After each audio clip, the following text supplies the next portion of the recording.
जालना शहरामध्ये दादांच्या निधनानंतर सर्वपक्षीय शोकसभा आयोजित करण्यात आली होती। यावेळेला भाजप नेते आणि माजी केंद्रीय मंत्री यांनी रावसाहेब दानवे यांनी त्यांच्या आठवणींना उजाळा देताना मोठे विधान करून मजेदार किस्से सांगितलेत। दादांनी सकाळचा जो शपथविधी घेतला होता तो पहिला प्रयोग नव्हता तर तिसरा प्रयोग होता असं रावसाहेब दानवेंनी म्हटलंय। शिवाय शिवसेना, भाजप आणि राष्ट्रवादी काँग्रेस तिघं मिळून सरकार चालवू असं ठरलं होतं। कोण मंत्री होणार, पालकमंत्री होणार हेही ठरलं होतं। मात्र माझ्या मोठ्या शरद पवार साहेबांनी सांगितलं की शिवसेना नको म्हणून पहिला प्रयोग फसला, त्यानंतर दुसराही प्रयोग फसला असल्याचं मोठं विधान रावसाहेब दानवेंनी केलंय।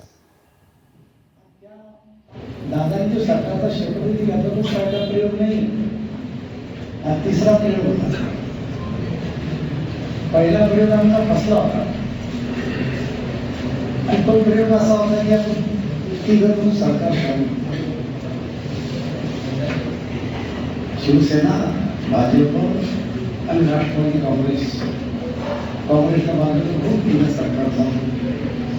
कोण मंत्री होणार नावे ठरली, कोणता पालकमंत्री पदाचे होणार हेही ठरले। पण मोठ्या साहेबांनी सांगितलेली नाही, शिवसेना नको, आपण दोघं चालू। त्या कामात पहिला प्रयोग होता, दुसराही प्रयोग होता, तोही फसला आणि तिसरा प्रयोग झाला सरकारच्या शपथविधीचा। त्या टायमाला मी हजर होतो।